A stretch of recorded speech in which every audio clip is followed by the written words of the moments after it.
Hi, I'm Danny Choriki, and I'm here with my brother Mike Choriki, who's the principal consultant at BNC Ag Consulting. And we would like to thank the Audubon Society for having us here today at the Native Plant Symposium, and we'd also like to thank you out there in virtual land for joining us here as we talk about how to grow a healthy soil. Yeah, first of all, our company was started by our father Ray Choriki. He started it up in Great Falls back in 1971 after working for MSU for 13, 14 years at the research center at Moccasin. And he took a lot of what he learned from Moccasin and put that into real life agricultural uh, practices, and then we've knocked it down into not just working with big farms, but also with smaller gardens. Um, Dad's big thing the entire time he was alive was his knowledge. He had a great knowledge base, but he always told us that your knowledge is worthless until you're willing to share that knowledge with other people. Okay. So the main thing that we're going to be taking away today is that in order to understand how to do a healthy soil, you need to understand both the soil biology and the soil chemistry. The single most limiting factor when you're trying to grow something in the soil is actually water. If you don't have enough water, then nothing will grow, obviously. But also, if you don't have enough water, then you don't have the capability to create the biology that needs to be in the soil in order to have a healthy soil. So, no water, no life, no soil. Soils are formed over a long time process. By wind erosion, by water erosion, by ice movement, and by the change of seasons. But over tens of thousands of years, soils are broken down into the particles that we refer to as sand, silts, and clays. And it's combinations of those particles that form the soils that we're gardening today. Now that we have our soil particles separated between sands, silts, and clays, then we start adding in the other components which bring the soil to life. The organic materials and the microbes and the other biological factors that enter in to bring the soil to life and make it productive. When we talk about understanding a healthy soil, really we're going to talk about what goes into making a soil healthy and productive, and then the best practices for keeping your garden sustainable over time. Let's talk quickly about the science of soil or soil science, however you want to look at it. There's the biological part of soils, there's the chemical part of soils, and the physical structure part of soils.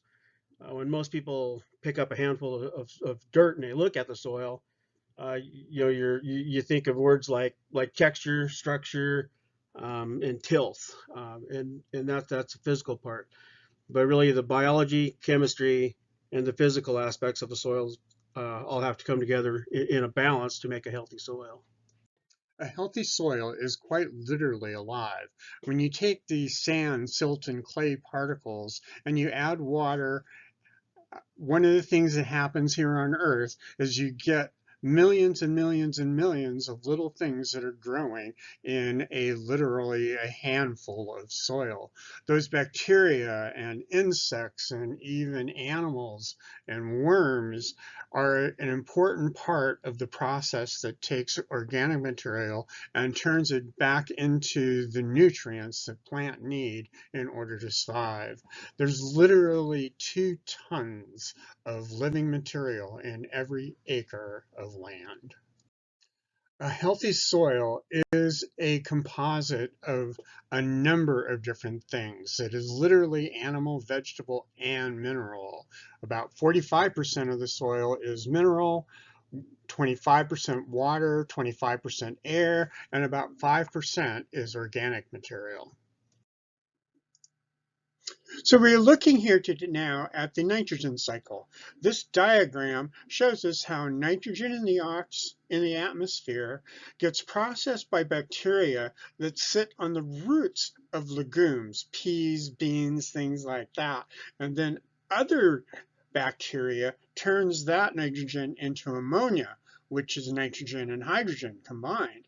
More bacteria processes it into NO2 and NO3, which then actually gets absorbed into the plants. As plants die, as animals eat the plants and they leave waste products behind, other things like fungi, mushrooms, both aerobic and anaerobic bacteria take that waste material and turn it back into ammonia, and then that goes back into the whole cycle there. Some of that goes back up into the air the um, from from the bacteria that's in there.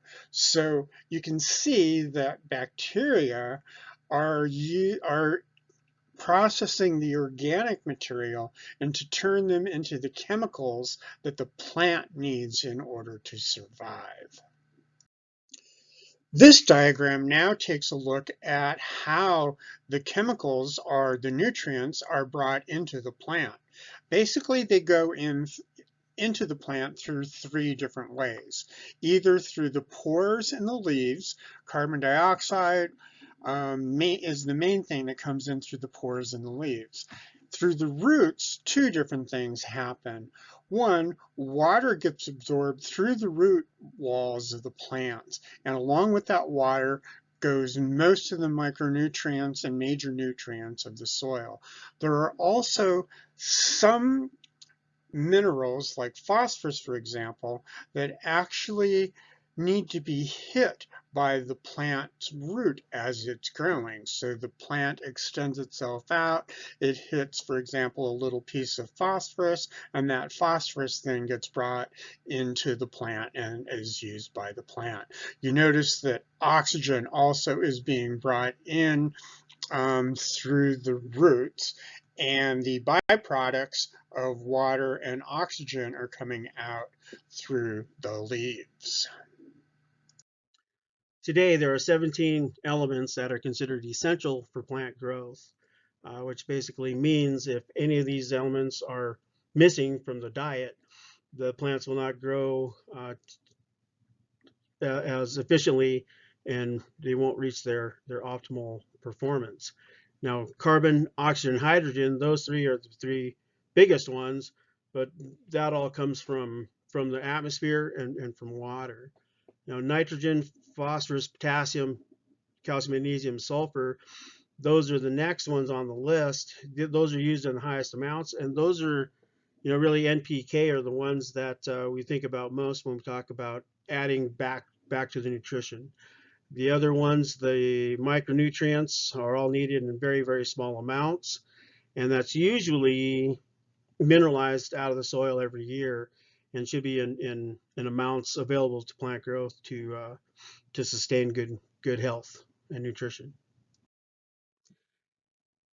Plant nutrient deficiencies. The nice thing with plants is that they will kind of tell you, if they're deficient in one of the essential elements, and there are pretty telltale signs of, telling, if nitrogen's low, the lower leaves turn yellow first, and certain things. But every element does have a diagnostic feature that does dictate, what the deficiency is.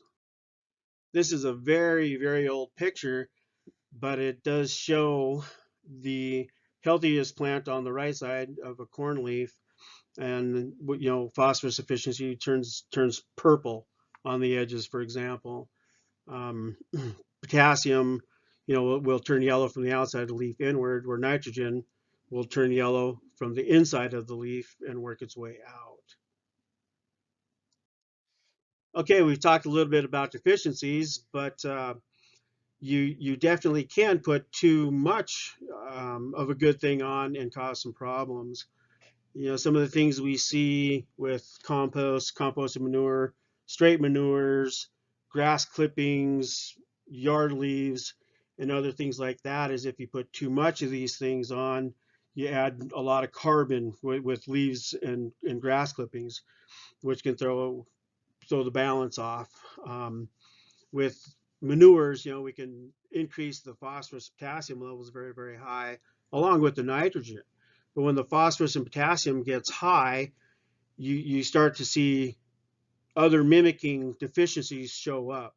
The phosphorus goes into the plant or in the soil, it ties up some of the micronutrients, for example.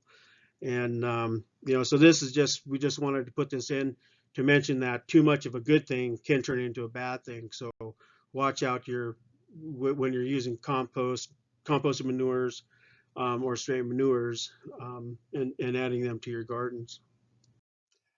Now, as we turn to the care and feeding of your garden, and specifically the plants in your garden, it's important to understand that different plants have different needs.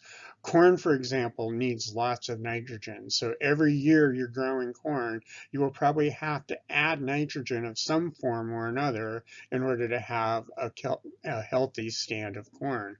On the other hand, legumes like beans and peas actually generate their own nitrogen by pulling it out of the atmosphere and often will leave more nitrogen in the soil than there was previously. So it's important to think about the different plants that you're going to have and deal with the different sections of your garden, depending on the plants that you want to grow there.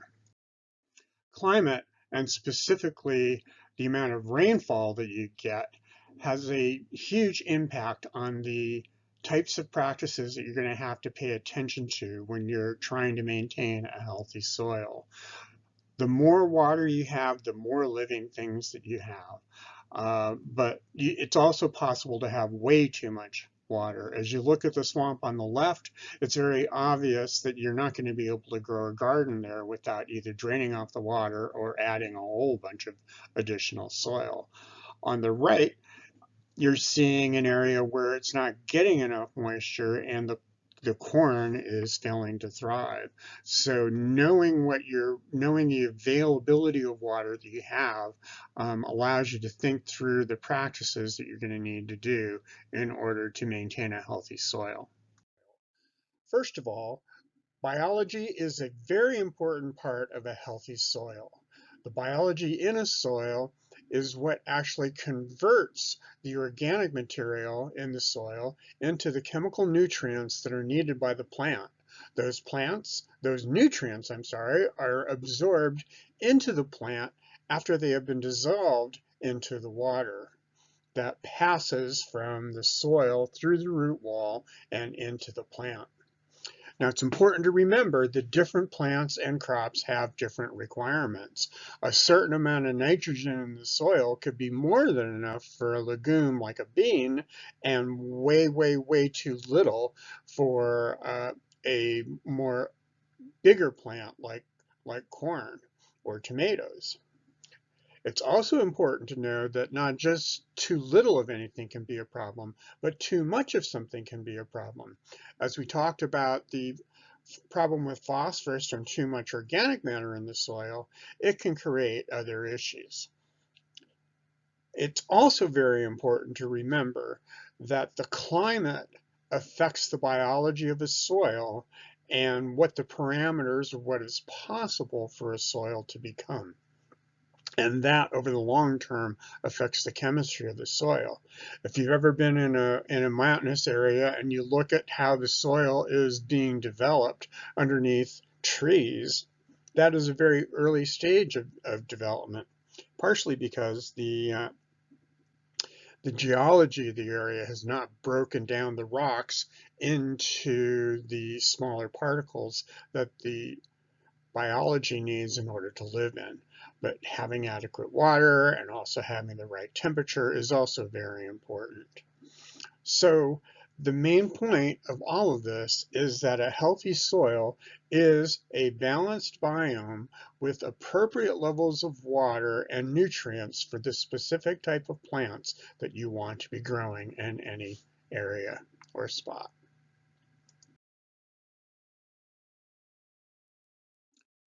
So now we're turning to the second half of our presentation where we talk about what you can do, what the best practices are for sustaining a healthy soil and creating a sustainable garden.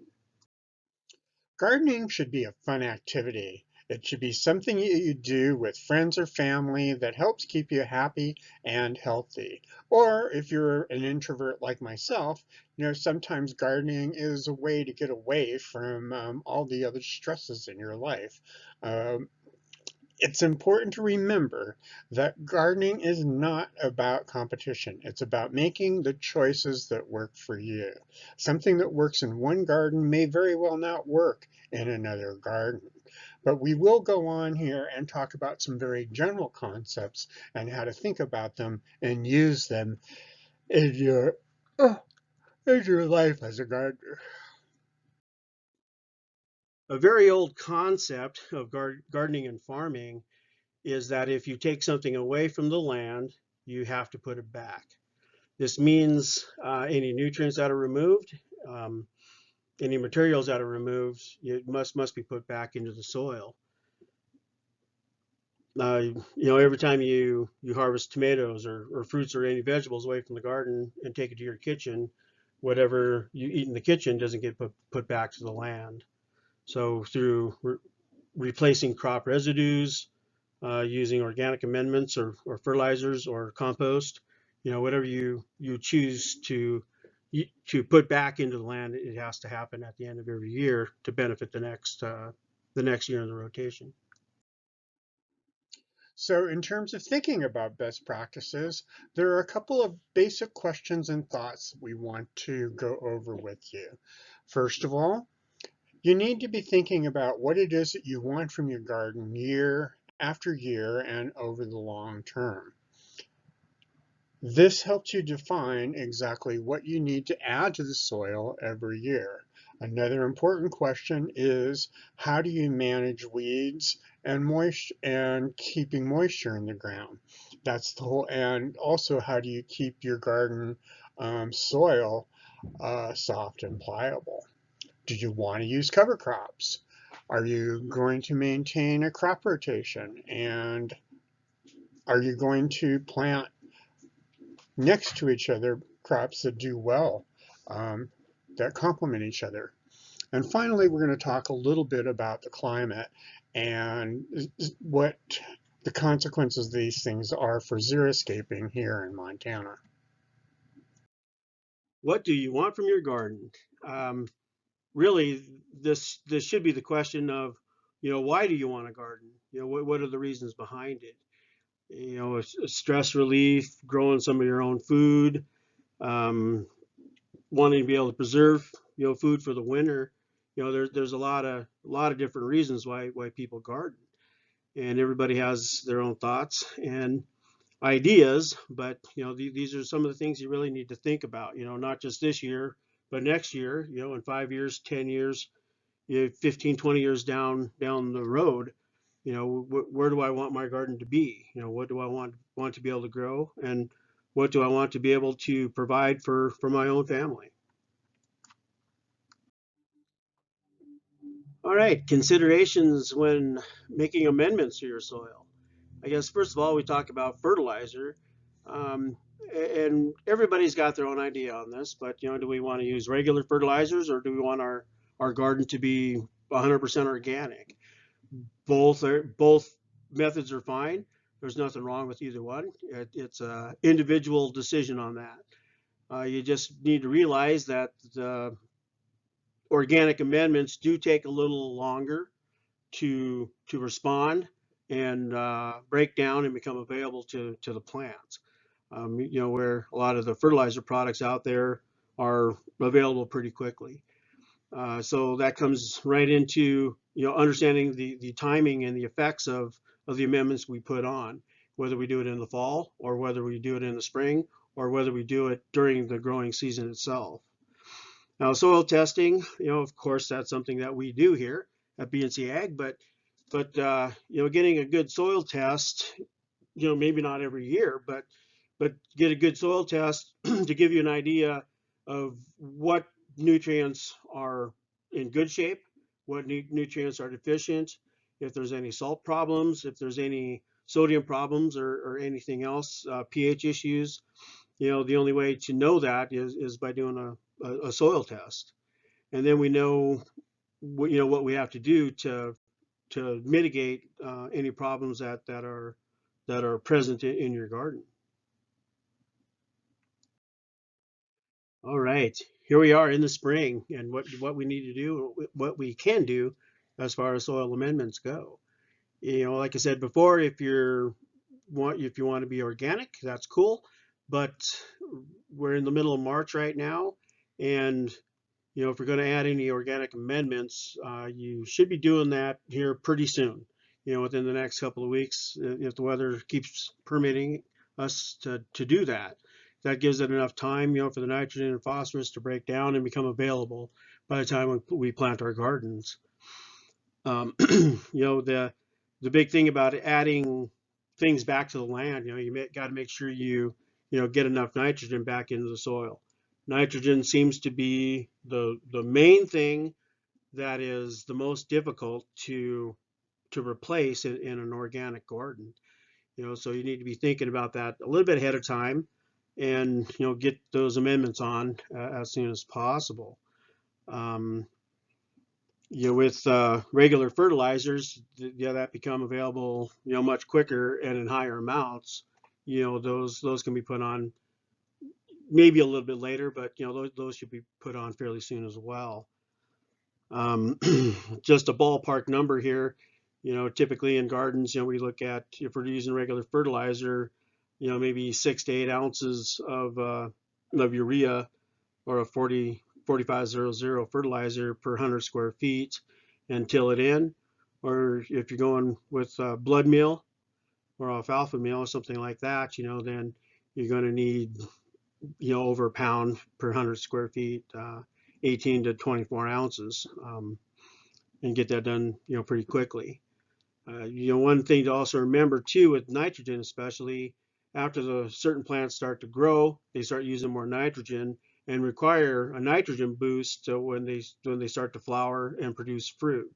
So mid to late June, we need to look at putting more more nitrogen, of whatever source you're using, into the garden to help with the fruit production. And like we all say, with compost, you just gotta um, be a little more careful with how much you're using and how much you're putting on, um, and don't overdo it. To till or not to till? That is the question. When we were kids, our dad had us out there in the garden late in the fall with the shovels, digging it up and turning it over. We did that again in the spring and then planted. Now, there's specific reasons for all of these things, whether you're rototilling or using a shovel to turn your soil, or once your soils get into good enough shape, you can actually consider using no-till in your garden. Um, you know, Danny has building organics versus managing weeds, but you're actually building soil structure by not tilling. Um, and soil structure is pretty important. How the soils lay down and start working with the different depths and the different profile.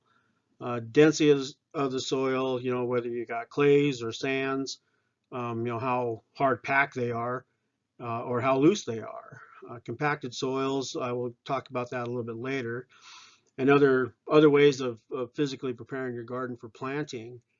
Um, there's 100 ways of doing it, and everybody's right and everybody's wrong. So you need to look at your own operation and figure out what's best for you.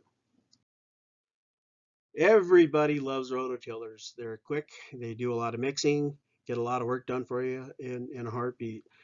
But one thing most people don't realize with rototillers, when those tines are going through the soil, when you're digging down into the soil with them, you're actually hammering on that soil, not right at the point of impact, but even down below that. And you can create these areas of hard pan, 6, 7, or even 8 inches down deep in the soil, depending on how deep you're and aggressively you're rototilling. Now this is just a picture right here of a compaction layer, and you can see how the roots come down to this compaction layer and then grow sideways because they don't have the strength to penetrate that layer. Over here on the right, there is no compaction layer, and you can see how the roots are going down very easily into the soil. When we talk about compaction in your garden soils, there are other ways of doing or dealing with compaction. One of the ways in this picture here, these are daikon radishes, which are also referred to as a tillage radish. This one here down below, you can see how it's going down. I think that's about 9 or 10 inches deep when it's really getting into the heavy compaction zone, probably right about here. But you can see how that root continues to grow down into that compacted layer. This other one did the same thing, but this one shot off multiple tap roots off of the end of there, so it's actually penetrating, even deeper into that compaction zone and loosening that up. Another another option would be to use gypsum. Apply gypsum typically in the fall, shovel it in, and let it. You're basically adding calcium into the system to mellow out the clays and open up the soil so they're more more friable. Mulching for moisture and weeds. Um, when you cover an area, with a mulch, whether it's straw or paper or plastic, you create an environment where the weeds can't grow, very well. They struggle to get the sunlight and they just don't do very well. And that's one way of, of overcoming that. Well, at the same time, with these mulch layers over the top of the soil, you're slowing down the evaporation loss of moisture, out of the ground in those strips. And I guess that's all I got to say about mulching. Okay, cover crops. The cover crops have very specific reasons for putting them in, and some of those reasons are late season weed control. Put a cover crop in after you harvest your garden, let it grow through the fall, into October even, and you keep the fall weeds down. And you can also provide, carbon and nitrogen, depending on what combination of plants you have in your cover crop. Crop rotations. We think about crop rotations in agriculture a lot. Yeah, and it's the same reasons why you should think about moving stuff around in your garden. When we look at disease problems, nutrient requirements of different crops, soil compaction, and also weed control to a certain extent could be on this list as well. But diseases are probably one of the bigger things within a garden. Certain viruses and funguses can start building up if you're planting your tomatoes or your beans in the same spot year after year after year. So moving things around in your garden plot, even if it's a 20 by 20 area, every year, swap your corn with your beans and peas from year to year. Move your tomatoes around, move your potatoes around. Just keep things moving around. Nutrient requirements. Danny talked a little bit about this earlier, but different crops require different nutrients, and some crops actually will replace nutrients. And soil compaction. These crops all grow with different root types. And by rotating these crops around, we can battle some of the compaction problems that we start to see in gardens. There are a number of different crop rotation patterns that are used in gardens, typically because of the different reasons that we were talking about in the previous slide. This rotation pattern has to do mainly with nitrogen requirements. So starting up here in the top left, you're planting legumes, which actually add nitrogen into the soil. Moving in then to root vegetables like garlic and turnips and beets and carrots. Um, they have a moderate nitrogen requirement. Fruit-based uh, Fruit-based vegetables are the next in this rotation pattern: tomatoes, squash, cucumbers, stuff like that. And then you move into the ones that are big leaf things, um, lettuce, corn, and stuff like that. So basically what you're doing is you're starting with legumes that add nitrogen to the soil and then go through this rotation with an increasing amount of plants that have an increasing amount of need for the nitrogen. Last but not least, we're going to talk about xeriscaping for a minute.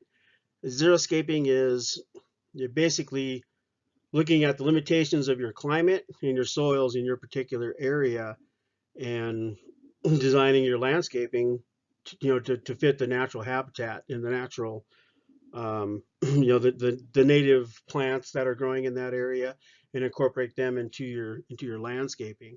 So xeriscaping is not really a soil building process. You're not going to be able to, there's some things you can do in there maybe to make the soils hold more water a little bit longer and certain things like that. But you're not going to take a spot from up on top of the rims and turn it into a pretty flower garden, because the soils and the climate in a 12-inch rainfall area will not support that.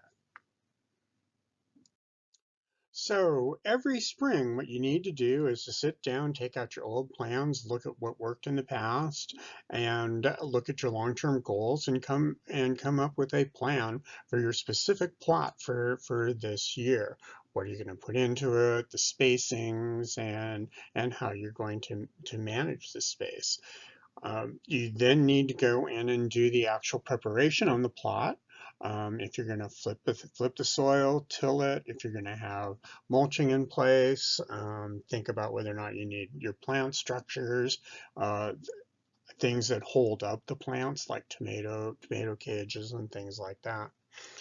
You need to make your necessary soil amendments, and remember, if you're using organic material, you need to be getting that into the ground at least a month before when the plants are going to need it. And the final thing you need to think about is whether or not you want to do an early spring cover crop. This can also be a late fall winter cover crop as well. There are things like winter peas that you can put in late in the fall that will start and then come back again early in the spring, or put in peas early in the spring, like right about now, early April, and they will come in, and then as they go, you can mulch them into the ground. So that's what you need to do every spring. Um, and that's pretty much our very brief overview of what you need to do in order to have a healthy soil with your garden for your garden. So now Mike and I will take any questions or comments, and thanks very much for listening.